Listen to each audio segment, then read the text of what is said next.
네, 오늘 우리에게 주어진 하나님의 말씀은 이제 3주째 연속 갈라디아서 1장 11절에서 17절까지에 있는 말씀을 본문으로, 오늘은 사도 바울의 이 마지막 말씀 16절과 17절에 있는 말씀을 중심으로 소명을 받은 바울이라는 그러한 그 주제를 가지고 말씀을 함께 나누고 싶습니다. 16절과 17절을 제가 다시 한번 여러분들에게 읽어보도록 하겠습니다. 당신의 아들을 이방인들에게 널리 알리게 하시려고 기꺼이 그 아들을 나에게 나타내 주셨습니다. 그때 나는 어떤 사람과도 상의하지 않았고 또 나보다 먼저 사도가 된 사람들을 만나려고 예루살렘으로 가지도 않았습니다.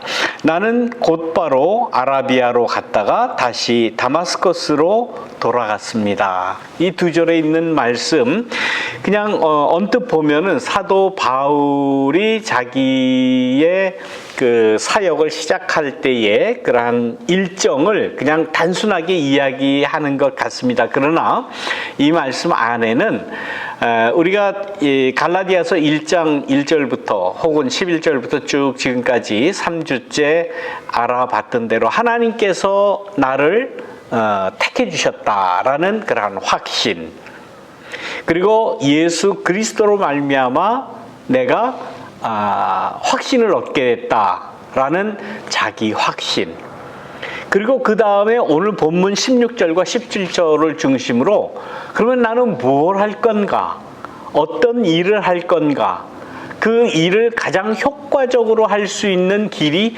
무엇인가 라는 바울 나름대로의 소명에 대해서 말씀을 드리고 싶습니다. 내가 하나님께로부터 택함을 받았다라는 그러한 확신은 곧 사명으로, 내가 하나님으로부터, 내가 예수 그리스도로부터 콜링을 받았다라는 그러한 말씀입니다. 우리가 사명을 받았다, 또 소명을 받았다라고 할 때에 뭐 하나님께서 많은 사람들이 있는 가운데 뭐 아무개는 뭐 내가 소명을 줄 테니 앞으로 이런 일을 해라, 뭐 선교 사업을 해라, 혹은 뭐 목회를 해라, 목사가 되어라, 뭐 선교사가 되어라, 이렇게 이야기하지 않습니다. 내가 사명을 받고 소명을 받았다, 하나님으로부터 예수 그리스도로부터 받았다라고 할 때는 어떻게 보면 철저하게 자기 자신의 확신이에요. 자기 자신이 그렇게 생각을 하고 그 생각이 생각으로 그치는 것이 아니라 확신으로 자리 잡고 그 소명을 내가 평생 이 일을 위해서 살겠다라고 결정하고 그 길로 갈 때에 저 사람은 사명을 받았구나, 저 사람은 소명을 받았구나 라고 하는 겁니다. 그것을 가지고 교회가, 이 교회 공동체가 저 사람은 하나님으로부터 소명을 받았습니다 라는 그러한 그 확증을 교회 공동체적으로 확증을 하는 거죠. 뭐 요즘에는 교회 공동체가 또 교단이 체계적으로 이렇게 잘 발전이 되었기 때문에 그 소명을 확신을 했는지, 또 그것이 교회 공동체에 얼마나 유익이 되겠는지, 혹 자격이 있는지, 그런 것을 다 따지죠. 그 기간이 그렇게 짧지 않습니다. 소명을 받고 최소한의 교육을 받아야 되죠. 그 최소한의 교육이라는 것이 굉장히 긴 기간입니다. 뭐 초등학교 교육은 물론이거니와 또 중고등학교 교육도 받아야 되고, 그리고 대학 교육도 받아야 됩니다. 대학 칼리지 교육을 받고 그 다음에 본격적으로 목회자 혹은 선교사가 되기 위한 기초 단계인 대학원 과정을 밟아야 돼요. 그것이 목회 대학원이라는 그러한 코스입니다. 소위 말하면 MDIV라고 하는 Master of Divinity라고 하는 그러한 그 석사 과정에 해당되는 그 과정을 밟아야 돼요. 칼리지 4년 받아야 되죠. 그다음에 MDIV 3년을 받게 돼 있습니다. 대부분의 주류 교단이 다 마찬가지예요. 그 다음에 이제 교회 공동체가 그러니까 교회가 저 사람이 이제는 자기 소명과 자기 확신이 분명히 있고 또 이 교회에 유익이 될 수 있다라는 것을 인증을 하죠. 그 인증하고 마지막으로 인증하는 식을 인스톨레이션이라고 그렇게 이야기하죠. 그러니까 안수식, 뭐 목사 안수식 혹은 선교사 안수, 뭐 선교사도 다 목사가 돼야 되니까 그런 과정을 걸쳐서 그 사람이 사명받았다라는 것을 확신하는 거예요. 아무나 다 그냥 난 사명받았다 소명받았다 그렇게 하지는 않습니다. 굉장히 이렇게 체계적으로 잘 갖추어져 있어요. 그래서 요즘에는 그런 체계를 무시하고 또 뭐 무시하고 그냥 나는 뭐 소명받았다 사명받았다 나는 목사든 뭐 그런 사람들도 더러 있기는 합니다. 또 정규 그러한 그 뭐 칼리지 4년 신학대학원 3년 이 과정을 그냥 무시하고 그저 짧게 인텐시브 코스로 이렇게 그냥 뭐 한 2년 정도 끝마치고 그냥 뭐 목사가 되고 뭐 이런 경우도 많이 있어요. 근데 그 주류교단에서는 그렇게 안 합니다. 그렇게 그 뭐 목사나 선교사가 됐다 그러면 조금 의심해 봐야 됩니다. 왜 그런가 하면은 요즘에는 모든 분야가 다 전문적인 또 공인된 그러한 과정을 밟아야 되기 때문에 그거 다 밟다 보면은 그 사람의 그 평생을 그 일을 위해서 바치겠다라고 하는 헌신을 해야 그것이 가능한 거예요. 그걸 하지 않고 그냥 이렇게 뭐 뛰어넘는다든가 뭐 이렇게 하는 것은 조금 앞으로는 조금 이제 그 지양해야 될 그러한 문제다라고 생각을 합니다. 그런데 이 사도 바울 같은 경우에는 옛날에는 뭐 그런 기관은 물론 없어서 뭐 신학교가 있거나 무슨 뭐 대학 과정이 있거나 그렇지는 않습니다. 그러나 사도 바울이라고 하는 사람은 그 당대의 지식인이었죠. 또 가말리엘이라고 하는 유명한 그 율법 선생님 밑에서 유대교의 그러한 그 교육을 철저히 받았습니다. 그 당시에는 아마 최고의 그러한 그 교육기관에서 교육을 받았고 또 학문을 하고 이 그리스 로마 철학에도 능통을 했다 뭐 그렇게 전해지고 있습니다. 그러나 그 자기가 배운 것이 그리스도로 소명을 받고 사명을 받은 것이 아니라 유대인이기에 유대인의 율법에 철저하기 위해서 율법을 외운 것이고 또 유대교에 태어났을 때부터 유대교인이 되었던 것이고 그렇게 한 것이죠. 그런데 예수 그리스도를 만난 이후에 사람이 완전히 변한 것 아닙니까? 이제는 유대교의 율법으로는 구원을 받지 못한다라는 그러한 깨달음과 확신을 가지고 있었어요. 그래서 나는 이제 그리스도를 전하겠다라고 선뜻 나선 겁니다. 그런데 우리가 지금 사도 바울을 생각할 때는 최고의 그리스도교를 체계화시킨 사람, 기독교의 교리의 기초를 놓은 사람으로 최고의 인물로 그렇게 꼽죠. 그건 사실입니다. 아마 이 바울의 이름으로 쓰여진 그러한 신약 성경이 약 12권이 된다고 그러죠. 뭐 정확히는 알 수 없으나 그 정도면 정말 그리스도의 복음을 전하는 사람으로서 손색함이 없다. 누구나 다 인정을 할 겁니다. 당연한 말씀입니다. 그러나 그 당시에 바울이 이제 내가 소명을 받고 그리스도의 복음을 전하는 그러한 사도로서 자격을 가지고 그 권위를 가지고 내가 말씀을 전하겠다라고 할 때에 어느 누가 그것을 인정을 했겠습니까? 어떻게 보면 모든 사람들이 다 사도 바울을 인정을 안 했을 거예요.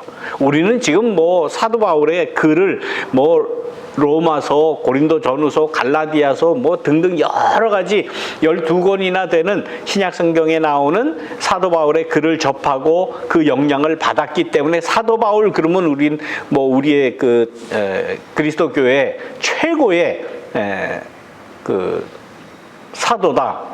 그렇게 다 인정을 하지만은 그러나 그 당시에는 그렇지 않았습니다. 먼저 유대인들이 이 바울을 어떻게 봤을 것인가? 유대인들은 자기네들의 그러한 민족적인 그러한 자부심이 대단한 사람들입니다.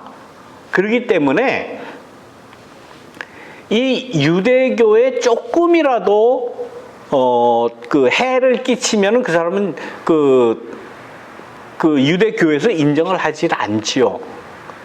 처음에는 유대교를 신봉하고 정말 유대교 중에서도 최고의 그러한 지식 집단이라고 하는 유대교 내의 분파 중에 바리새인이라고 자기가 자랑을 하면서 다니지 않습니까? 나는 바리새인 중에 바리새인이다. 뭐 이렇게 이야기할 정도로 철저한 그 유대교 신봉자다. 이렇게 이야기를 했는데 하루아침에 뒤집어 버린 거 아닙니까? 하루아침에 예수라고 하는 그 예수를 전하는, 예수의 복음을 전하는 자로 바뀌어버린 거예요. 이게 변절한 겁니다. 변절자예요. 배신을 한 겁니다. 아니 어떻게 배반자를 어떻게 인정을 하겠습니까? 유대교의 입장에서 사도 바울을 바라볼 때는 완전히 배반자, 배신자, 믿을 수 없는 사람. 언젠가는 이 유대교에서 그리스도인들을 핍박했던 것처럼 저 바울도 잡든지 옥에 넣든지 뭐 심지어는 죽이든지 해야 된다라고 생각을 했을 겁니다. 여러 가지 형벌을 또 받았죠.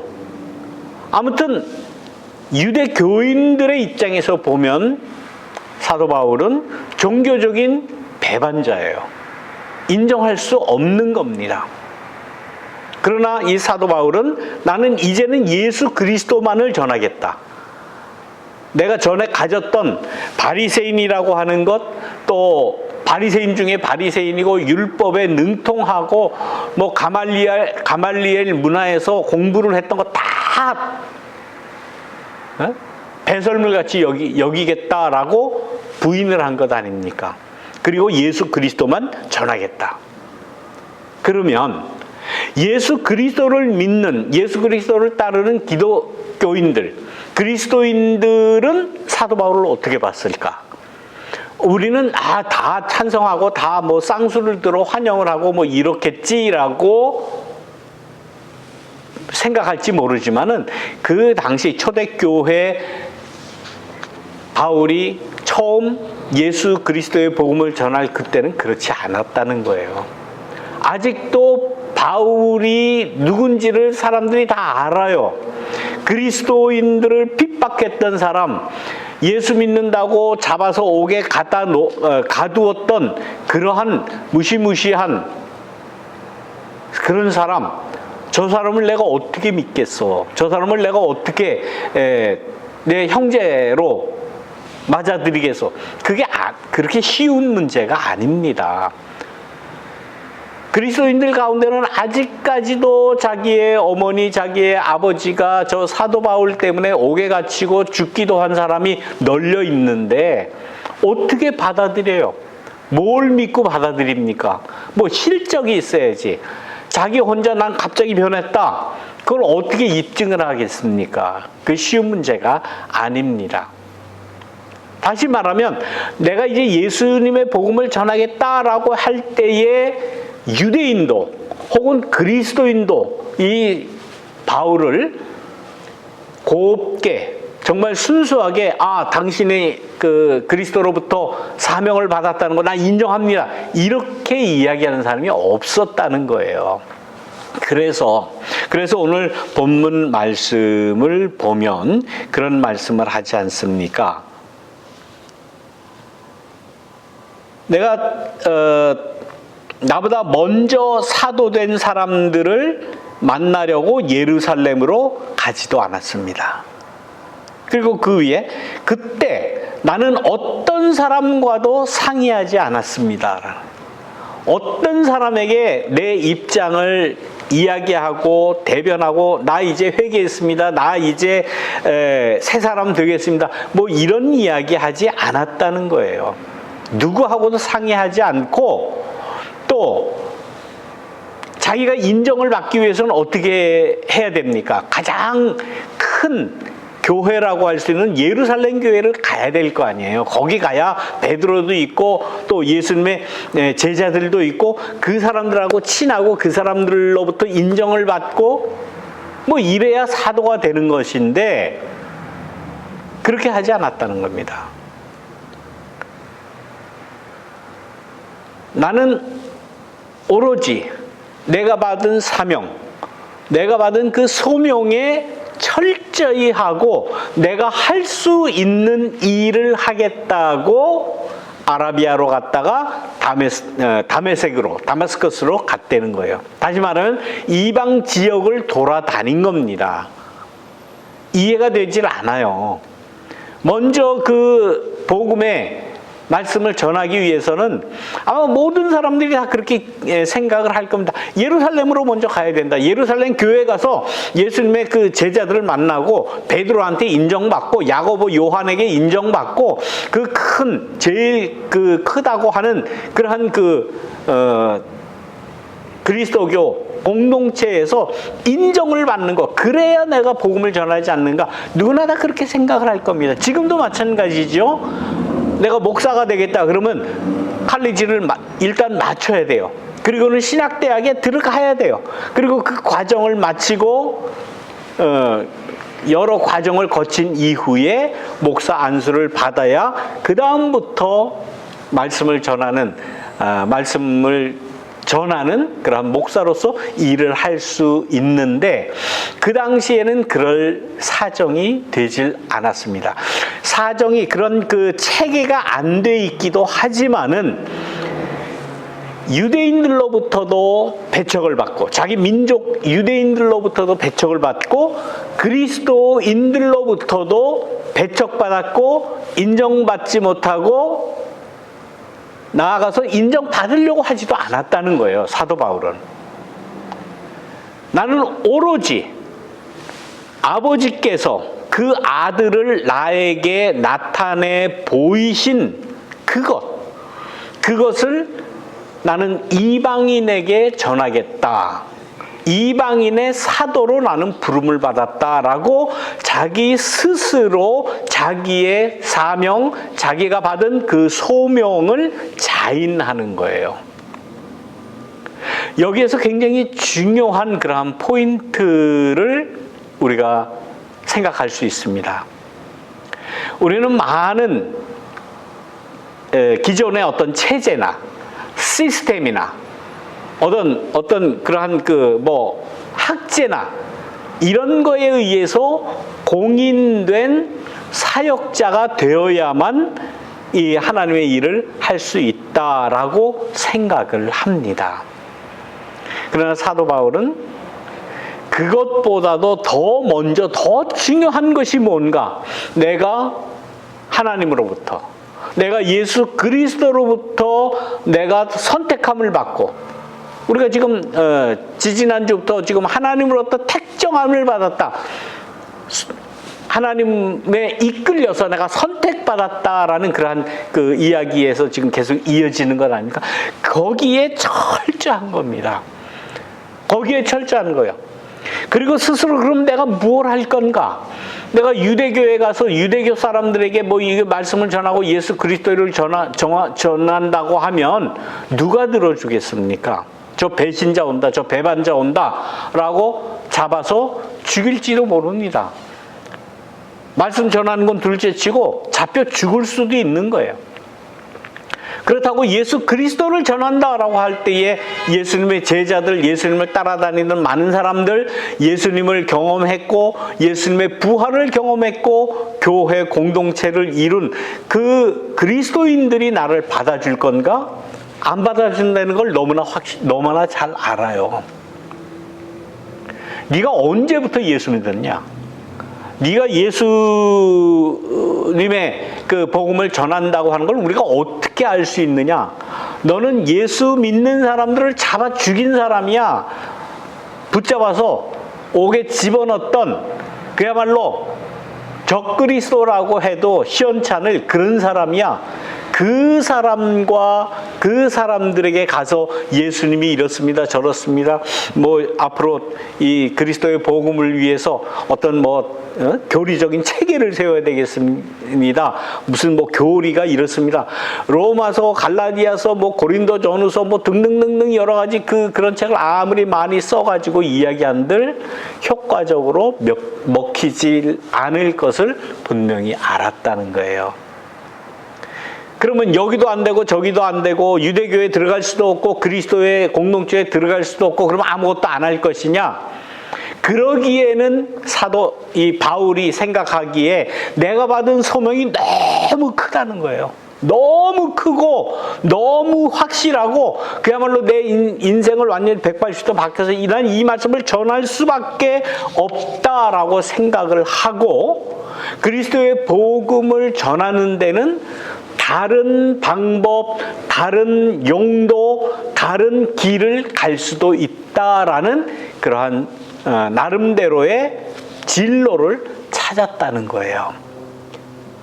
신앙생활하는 데 있어서, 믿음 생활하는 데 있어서 한결같이 모두가 다 똑같은 방향을 갈 수가 없는 겁니다. 그래서 사도 바울은 계속 누차 이야기를 하잖아요. 어떤 사람은 사도로 부름을 받고 어떤 사람은 교사로 부름을 받고 각양각색의 사람 나름대로의 소명이 다 있다는 거예요. 그 소명이 무엇이냐? 그 소명이 하나님으로부터 예수 그리스도로부터 받은 것이 중요함을 깨달아라. 계속 누누이 이야기하지 않습니까? 그게 자기 이야기예요. 그래서 신앙의 길에는 예수 그리스도를 따르는 길에는 이렇게 다양한 길이 있다는 걸 먼저 인정을 하자는 거예요. 다른 것은 틀린 게 아니라는 거예요. 다른 것은 생각하는 방식이나 또 그 살아가는 모습이나 또 여러 가지 가지고 있던 그런 가치관이나 이러한 것이 예수 그리스도로 집중이 되어서 다시 그 예수 그리스도의 말씀이 내 삶을 통해서 다시 이렇게 퍼져나가는 것은 다 다양하다는 겁니다. 그러나 중심은 무엇이냐? 예수 그리스도라는 그러한 말씀입니다. 저는 이제 음악 듣는 것을 좋아해서 이렇게 그 심포니 오케스트라 연주하는 거를 굉장히 좋아합니다. 아마 제가 시간이 있을 때 늘 이렇게 그 헤드폰을 끼고 오케스트라 연주를 듣는 거를 아주 즐겨 할 정도가 아닙니다. 아무튼 저의 생활입니다. 오케스트라 연주하기 전에 오케스트라 단원들이 다 나와서 준비를 하죠. 악기가 굉장히 많습니다. 아마 인원도 한 6, 70명 될 때도 있고 어떨 때는 100명이 넘어갈 때도 있고 각양각색의 악기를 다 가지고 나옵니다. 그리고는 악장이 지휘자 말고 지휘자 나오기 전에 악장이 나와서 딱 신호를 보내죠. 누구에게 신호를 보내는가 하면은 오보에 부는 사람에게 보내요. 그럼 이 오보에 부는 사람이 A, 그러니까 라 음을 라 하고 오보에로 붑니다. 오보의 음이 제일 헤르츠가 제일 정확하다고 그래요. 그래서 거기에다가 다 음을 맞추는 거예요. 그래서 조금씩 조율을 하고 그 다음에 지휘자가 나와서 연주를 하면 다 악기마다 부는 그런 음이 다 다르잖아요.